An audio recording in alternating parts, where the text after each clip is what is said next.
श्री गुरुभ्यो नमः। सबको सादर प्रणाम।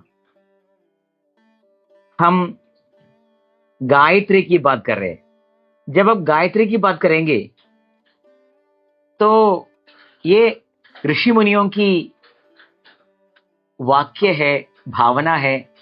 इसलिए हम अपने मनमानी कुछ किए नहीं सकते, बोल भी नहीं सकते।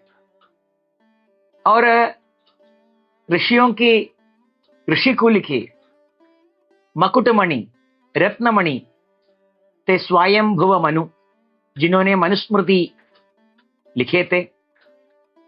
मनुस्मृति में बहुत सी जगहों में गायत्री की उल्लेख है।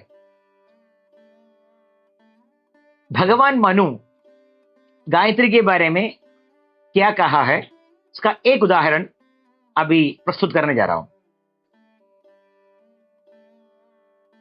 पूर्वाम संध्याम जपम तिष्ठेत सावित्रीम अर्कदर्शनात् पश्चिमाम तो समासीनः सम्यक ऋक्ष विभावनात्। यहां भगवान मनु जी कहता है, प्रातः संध्या में,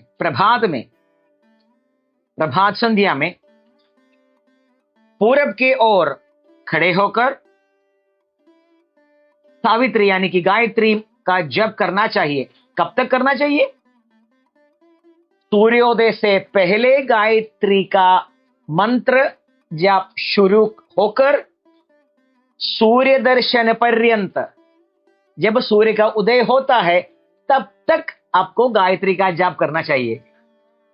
ओ राम, हम तो सूर्योदय के बाद उड़ते हैं, तो हम क्या करें फिर? ये एक समस्या है, पर मैं तो प्रमाण दे रहा हूं आपको। ये तो प्रमाण पूर्व जो कह रहा हूं। तो पूरब की ओर खड़े होकर, जैसे कि इसमें खड़े, केरल में तो हम खड़े होकर ही गायत्री का जाप करते हैं, संध्या वगैरह करते हैं। और भी परंपरा है। और सायंकाल में यानी कि तृतीय संध्या में पश्चिम के ओर बैठकर, नीचे बैठकर गायत्री का जाप करना चाहिए।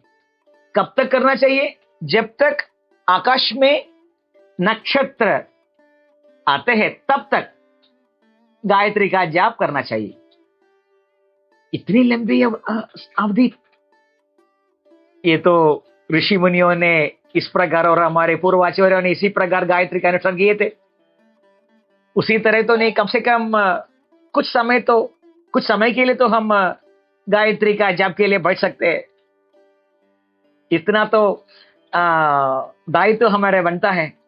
तो प्रभात में, पूर्व संध्या में सूर्योदय तक गायत्री का जाप करना चाहिए।